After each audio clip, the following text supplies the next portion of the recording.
আল্লাহ যখন কুকুরকে সৃষ্টি করলেন তখন বললেন, তোমাকে মানুষের ঘরবাড়ি পাহারা দিতে হবে, এর জন্য আমি তোমাকে ২০ বছরের জীবন দিচ্ছি।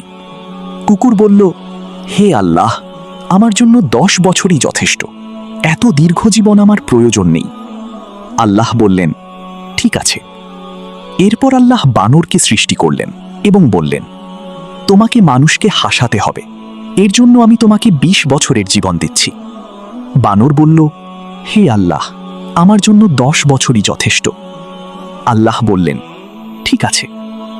এরপর আল্লাহ গরুকে সৃষ্টি করলেন এবং বললেন, তোমাকে কঠোর পরিশ্রম করতে হবে এবং তোমার বাচ্চাদের লালন পালন করতে হবে, এর জন্য আমি তোমাকে ৬০ বছরের জীবন দিচ্ছি।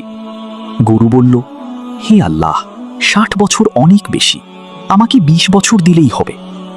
আল্লাহ বললেন, ঠিক আছে।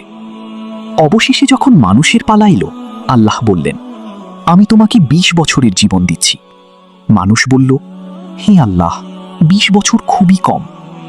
তখন আল্লাহ বললেন, ঠিক আছে, কুকুরের ১০ বছর, বানরের ১০ বছর এবং গরুর ৪০ বছরও তোমাকে দিলাম। তাই মানুষ জীবনের প্রথম ২০ বছর আনন্দে খুশিতে কাটায়, পরের ৪০ বছর গরুর মতো পরিশ্রম করে সংসার চালায়, তারপরের ১০ বছর বানরের মতো নাতি নাতনিদের হাসায়, আর শেষের ১০ বছর কুকুরের মতো ঘরের এক কোণে বসে জীবনের দিনগুলো পার করে। শিক্ষা: যৌবন আল্লাহর বড় একটি নিয়ামত। এই সময়কে অলসতা ও আনন্দে নষ্ট না করে জ্ঞান অর্জন, ইবাদত এবং পরিশ্রমে কাজে লাগানো উচিত। তাহলে ভবিষ্যৎ হবে সুন্দর, সম্মানজনক ও শান্তিময়।